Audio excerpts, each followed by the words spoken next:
brought to you by Goldi Masale. Goldy chole मसाले, जहाँ जाएं रिश्ते बनाएं। गोल्डी लाए हैं फ्रेश लॉक टेक्नोलॉजी, जो रखे मसालों को हर समय फ्रेश। हर कोई चाहता है कि उनका अपना एक घर हो और इसके लिए अक्सर लोगों को होम लोन लेना पड़ता है। लेकिन कई बार कई लोग बिना जांचे परखे, बिना अच्छे से जानकारी जुटाए होम लोन ले लेते हैं और वो उनके लिए एक बड़ा फाइनेंशियल बर्डन बन जाता है। कई बार तो लोग घर की कीमत से ज़्यादा ब्याज चुका देते हैं। कई बड़ी गलतियां होती हैं, कई बड़ी गलतफहमियां होती हैं। आज होम लोन्स को लेकर एक डिस्कशन हम यहाँ पर करने वाले हैं विस्तार से। हमारे साथ ललन टॉप के फाइनेंस मामलों के एक्सपर्ट हैं प्रदीप जी। इनसे पूछेंगे, मेरे 5 अलग अलग सवाल हैं कि कैसे होम लोन में जो बड़ी गलतियां होती हैं उनसे बचा जा सकता है। तो विस्तार से बात करेंगे। प्रदीप जी, मेरा पहला सवाल आपसे यही है कि कई बार लोग ईएमआई कम रखने के चक्कर में लंबी ड्यूरेशन का लोन चूज कर लेते हैं, तो इससे कैसे बचा जा सकता है? देखिए, क्या होता है कि जब हम लोन लेने बैंक के पास जाते हैं तो बैंकों की कोशिश रहती है, उनका ये रहता है कि जितना लंबा टेन्योर होगा उतना उनका ज़्यादा दिन का उनको इंटरेस्ट मिलेगा। तो हमें इस चीज़ का ध्यान रखना है कि जो भी हम लोन चुने वो लोन की जो अवधि है जितना कम हो सके, मतलब आइडियल 15 से 20 साल ही मानते हैं एक्सपर्ट। तो हमें देखना चाहिए कि अगर हम 15-20 साल में इस चीज़ को चुका सकते हैं, ये ना लालच किए हुए कि भाई जल्दी थोड़ी कम ईएमआई आएगी। तो इस चीज़ का हमें ध्यान रखना है कि कम ईएमआई के लालच में कहीं लंबा लोन तो नहीं ले रहे हैं। और जब लंबा लोन लेते हैं तो मैंने कुछ कैलकुलेशन किया है। ये कैलकुलेशन ये बताता है कि भाई अगर कोई लोन, मान लीजिए आपने 50 लाख का होम लोन लिया और 50 लाख का वो होम लोन 8% मान लीजिए इस समय दरें उसी के आसपास चल रही हैं, हम इसको मान लेते हैं। हालांकि ये आरबीआई पे निर्भर करता है, जब रेपो रेट बढ़ती घटती है, कम होती रहती है, बैंक भी उसी हिसाब से घटाते हैं। लेकिन अगर हम इसको मानक मान लें अभी के तौर पर, तो जो 50 लाख का होम लोन है वो 20 साल की टेन्योर में अगर लेते हैं तो उसकी ईएमआई करीब आती है 41,800 रुपये आज की डेट में, ठीक है। और 20 साल में इन पे जो कुल मिला के जो मूलधन और ब्याज हम चुकाते हैं वो होता है 1 करोड़ रुपए के आसपास।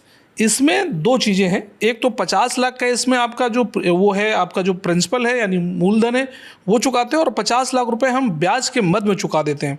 लेकिन डबल, बिल्कुल, हाँ बिल्कुल डबल।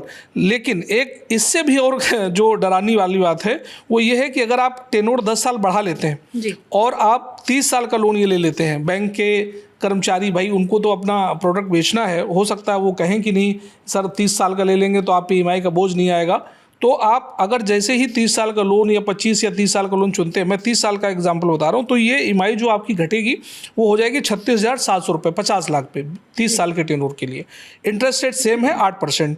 अच्छा, 30 साल में जब आप पूरा लोन चुकाएंगे तो वो जो बढ़ के हो जाता है वो होता है 1 करोड़ 32 लाख रुपए।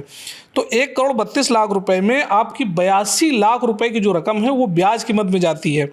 आप फिर से ध्यान दीजिए, 82 लाख रुपए, यानी जो आपने लोन लिया था उससे भी 32 लाख रुपए आप ज़्यादा लोन के मद में चुकाते हैं अगले 10 साल में। तो ये कितना बड़ा घाटा है। उस समय आपको लगेगा कि 5,000 ईएमआई कम हो गई, लेकिन फिर आप पूरे जीवन भर ईएमआई में ही फंसे रहेंगे। जो पहले आपका डबल होने वाला था उस पे 32 आप और दे देंगे। इसके अलावा एक और भी बड़ी इंपॉर्टेंट चीज़ होती है कि आपको अपनी क्रेडिट हिस्ट्री के बारे में भी अच्छे से मालूम होना चाहिए होम लोन लेने से पहले। उसके बारे में हमें थोड़ा बताइए कि क्यों मालूम होना चाहिए। क्या है कि आज के डेट में जितने भी अच्छे ईमानदारी से लोन चुकाने वाले लोग जिनको हम बोलते हैं, वो बैंक देखते हैं उनका ट्रैक रिकॉर्ड। तो सिविल में ये एक संस्था है, वो उस पर तय होता है, उनके पास अपडेट होता रहता है। तो जितना अच्छा क्रेडिट हिस्ट्री है, यानी क्रेडिट हिस्ट्री है क्या, पहले ये समझना है। Credit score, credit history, CIBIL, ये सब एक ही बातें हैं। होता क्या है कि जब आप कोई लोन लेते हैं, आपने पर्सनल लोन लिया, मान लीजिए आपने कोई फ्रिज खरीदा और फ्रिज खरीदने के लिए लोन लिया और उसको आप समय से आपने चुका दिया, तो आपके अच्छी सिविल स्कोर यानी क्रेडिट हिस्ट्री रहती है। अगर आपने वो लोन लेके समय से नहीं चुकाया, ईएमआई में डिफ़ॉल्ट कर दिया, और तो बैंक आपकी आदतों से देखते हैं कि भाई आप पुराना लोन नहीं चुका पा रहे तो हमारा लोन कैसे चुकाएंगे। होम लोन के केस में भी क्या हो रहा है कि पिछले कुछ सालों से बैंकों ने जिनके अच्छे क्रेडिट स्कोर हैं, जिनकी क्रेडिट हिस्ट्री अच्छी है, उनके लिए थोड़े से अच्छे ऑफर देना शुरू कर दिए हैं। उससे क्या हुआ है कि जो ईमानदारी से अपना लोन, समय से अपना लोन बिना डिफ़ॉल्ट के चुकाते हैं, उनको सस्ता लोन मिलने लगा है होम लोन का। कई अलग अलग बैंकों का ये अलग अलग है, कुछ का 0.25% है, कुछ 0.1% देते हैं, 0.10% देते हैं, कुछ इससे भी ज़्यादा देते हैं। ये आप बैंक टू बैंक वेरी करता है, लेकिन ये एक नया सत्य है कि क्रेडिट हिस्ट्री पे भी अब लोन की दरें तय होने लगी हैं। तो आप जितने अच्छे से लोन को चुकाएंगे, समय रहते ईएमआई भरेंगे, वो आपके लिए ही आगे चल के बेनिफिट होगा। एक ये समझना भी बहुत ज़रूरी है और ये डिसाइड करना भी बहुत ज़रूरी है कि हम जो होम लोन ले रहे हैं वो फिक्स्ड इंटरेस्ट रेट पर ले रहे हैं या फ्लोटिंग इंटरेस्ट रेट पर ले रहे हैं। तो पहले तो आप दर्शकों को थोड़ा समझाइए कि ये दोनों टर्म्स मतलब क्या है। और देखिए, एक समय था जब पहले फिक्स पे ही ज़्यादातर लोन होते थे। कुछ सालों से, कुछ मतलब ज़्यादा ही 10-15 सालों से ये ट्रेंड एकदम बदला है। अब बैंक फ्लोटिंग दरों पे ज़्यादा मतलब ऑफर करते हैं अच्छे इंटरेस्ट रेट। फिक्स में क्या होता है कि फिक्स में एक आपने जैसे मान लीजिए आप बैंक के पास गए और बैंक के पास जाके आपने कहा कि भाई मुझे 20 साल का लोन चाहिए, तो वो 2 ऑप्शन देते हैं। वो कहते हैं कि भाई आप फ्लोटिंग पे लेंगे, फिक्स पे लेंगे। तो फ्लोटिंग का मतलब ये है कि जब आरबीआई अपने रेपो रेट्स में बदलाव करेगा, बैंक उसी हिसाब से बदलते हैं अपने इंटरेस्ट रेट। तो वो आप आज मान लीजिए आपने 9% पर लोन लिया और 3 महीने बाद रेपो रेट कम हो जाती है, तो आपका होम लोन आगे चल के बैंक भी घटा देते हैं आमतौर पर। तो इसके बाद क्या ना आपकी ईएमआई घट जाती है। फिक्स में क्या होगा कि मान लीजिए फिक्स आपने आज ले लिया और अगले 20 साल आपका लोन चलना है, तो वो 20 साल सेम ईएमआई चले, मतलब सेम आपका इंटरेस्ट रेट रहेगा। तो आपका सेम इंटरेस्ट रेट रहने से एक आपको वो बेनिफिट नहीं मिला जो आरबीआई या बैंक समय समय पे अपनी दरों को कम ज़्यादा करते रहते हैं। हाँ, एक चीज़ इसमें ध्यान देने वाली बात है कि आप जब भी फिक्स मतलब फ्लोटिंग चुनें तो कई बैंकों से आपस में मशवरा कर लें। कई बैंक अलग अलग दरों पे ऑफ़र करते हैं। हाँ, फिक्स में बहुत बड़ा नुकसान ये है कि आप लंबे समय तक एक ही उसमें फंसे रहते हैं और ज़्यादातर जानकार जो मैंने पढ़ा और जो मैंने बात करी उसमें यही निकल के आया कि जो फिक्स की दरें हैं, होम लोन की जो फिक्स की दरें होती हैं वो फ्लोटिंग से बहुत ज़्यादा होती हैं, कई बार तो 10% से भी ज़्यादा होती हैं। तो अगर आप इस रेट पे अगर लंबे समय तक चुकाएंगे ईएमआई, तो आपको ये दिक्कत पैदा कर सकता है वित्तीय रूप से।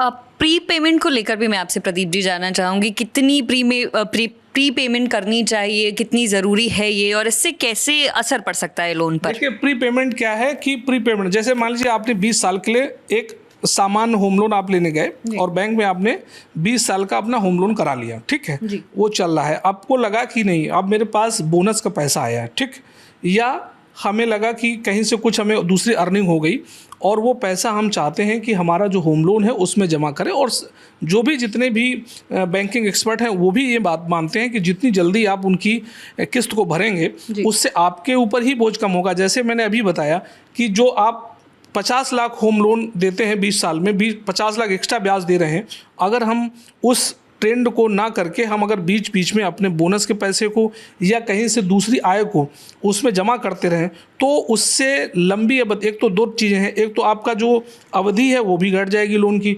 दूसरा क्या फ़ायदा होगा कि आप जल्दी उससे मुक्त हो जाएंगे लोन के रेट से, प्लस जो ब्याज के मद में एक बहुत बड़ा पैसा आप जमा करने वाले थे वो पैसा भी बच जाएगा। उस पर भी मैंने कैलकुलेशन किया 50 लाख का, मैं आपके सामने बता रहा हूँ कि मान लीजिए आपने 50 लाख का कोई लोन लिया और लोन 20 साल का है, इंटरेस्ट रेट वही सेम है 8%, ठीक। तो अगर आप 50 लाख रुपए का लोन में से 5 लाख रुपए आप जमा कर देते हैं, ठीक है, कहीं से अरेंज करके, या आपकी जो कमाई होती है दूसरी उससे आप जमा कर देते हैं, ठीक है, ये लेकिन अपने जेब को देख के करना है, ठीक है। अगर आपके पास एक्स्ट्रा इनकम आती है तो आप ये कर सकते हैं। होगा क्या कि आपको 4 साल 1 महीना अगर आप 5 लाख ये जमा कर देते हैं तो जो आप 20 साल लोन भरने वाले थे वो आपका 15 साल 11 महीने में ख़त्म हो जाएगा और करीब करीब 16 लाख रुपए ब्याज के मद में बच जाएंगे। तो आप सोचिए कि अगर आप थोड़ी सी होशियारी करते हैं और थोड़ा सा अपना दिमाग लगाते हैं कि भाई जो मेरे पास पैसा आया बाकी चीज़ों में ना खर्च करके पहले हम कर्ज अदायगी करें, तो होम लोन के केस में यही सबसे बड़ी बात है कि आप जल्दी जमा करें। क्योंकि इसमें एक कारण ये है क्यों जमा करना चाहिए, क्योंकि जो होम लोन की जो ब्याज आता है वो शुरुआती दिनों में ज़्यादा ब्याज लगता है, तो मूलधन बहुत कम घटता है। मैंने अपने लिए किया था, तो मैं अपना एग्जांपल बता सकता हूँ कि शुरुआत में हम जब मैंने शुरू में लोन लिया तो करीब जो ईएमआई है मेरी साल की जो 2.5 लाख हम भर रहे थे, और मैंने जब उसको प्रीपेमेंट कर दिया थोड़ा पैसा तो मेरी ईएमआई काफ़ी कम हो गई और मूलधन के मद में जाने लगा। तो ये एक तरीका अपनाया जा सकता है जिससे हम इससे जल्दी अपने होम लोन से छुटकारा पाएँ। जी अब क्योंकि देखिए होम लोन कोई ऐसा तो है नहीं कि लोग लगातार लेते हैं और कई बार कई तरह की इसमें कन्फ्यूजन्स भी होती है, समझ लोगों की बहुत अवेयरनेस इसको लेकर कम होती है। बैंक्स कई तरह के ऑफ़र्स करते हैं और उन ऑफ़र्स के चक्कर में, जल्दबाजी के चक्कर में कई बार उसमें कई जो हिडन चार्जेस होते हैं उनके बारे में मालूम नहीं पड़ता है। तो प्रदीप जी, मैं आपसे जानना चाहूँगी कि वो हिडन चार्जेस किस तरह के हो सकते हैं और उनसे कैसे बचा जाए? देखिए क्या है, जब हम लोग लोन लेने जाते हैं तो लगता है कि चलो नई नई नौकरी स्टार्ट करी है, पहले घर ले लें, कई लोग गाड़ी लेते हैं। तो आप जब घर लेने जाते हैं तो सबसे पहले ये घर के लिए जब आवेदन करें तो पहले उनकी शर्तों को ठीक से पढ़ें और उनसे बात करें कि भाई ये जो लोन आप दे रहे हैं, ये तो आपने लोन की अमाउंट दे दिया, मान लीजिए 50 लाख का आपने कर्ज लिया, तो 50 लाख रुपए तो लोन की राशि हो गई, वो तो आपको चुकाना ही है। इसके अलावा बैंकों में, अलग अलग बैंकों में प्रोसेसिंग फीस भी होती है। कुछ बैंक आधा % लेते हैं, कुछ बैंक 1% भी वसूलते हैं। तो ये हमें पता करना है। अगर अच्छे ऑफर मिल रहे हैं, कुछ बैंक फ्री भी करते हैं। कई बार आप देखिएगा फेस्टिवल सीजन में इन बैंकों का बहुत कम रेट होता है, हो सकता है 4.5% आपको ऑफर कर दें। तो आप इन चीज़ों को ध्यान में रखें। हाँ, एक चीज़ और होती है, जैसे मान लीजिए आपने लोन लिया और आपके पास पैसा आ गया अचानक से, आपके पास कोई कमाई हो गई या कोई आपने एसेट्स, कोई संपत्ति बेची और वो पैसा आपके पास एक्स्ट्रा रखा, आपको लगता है कि नहीं हमें ये लोन भर देना चाहिए, अगर हम लोन भर देंगे तो हम जल्दी से फ्री होंगे। तो आप, लेकिन बैंकों की क्या है, कई बैंक आपको बिना बताए फोरक्लोजर जो चार्जेस हैं वो लिखे होते हैं नियम में, लेकिन आप ध्यान नहीं देते हो। तो आप जब पैसा लेके जमा करने जाते हो तो वो आपसे बंद कराने का एक तरह से वो लेते हैं मुआवजा की राशि, एक तरह से कहेंगे क्षतिपूर्ति लेते हैं कि भैया 1% मुझे चाहिए। तो वो चीज़ भी हमें ध्यान रखनी है। कई बैंक नहीं भी लेते हैं प्रोसेसिंग फीस, तो हमें उन बैंकों का चुनाव करना चाहिए ताकि हम इन चीज़ों से मुक्त रहें। जी, तो ये कुछ टिप्स थी हमारी तरफ से आपके लिए कि अगर आप होम लोन लेने जाएं तो कम से कम इन बातों का तो ध्यान ज़रूर ही रखें। फ़िलहाल इसमें इतना ही, इस रिपोर्ट में इतना ही। मेरा नाम है नेहा धीमान, हमारे साथ थे प्रदीप जी, कैमरा के पीछे आलोक। देखते रहिए दी लल्लन टॉप। शुक्रिया।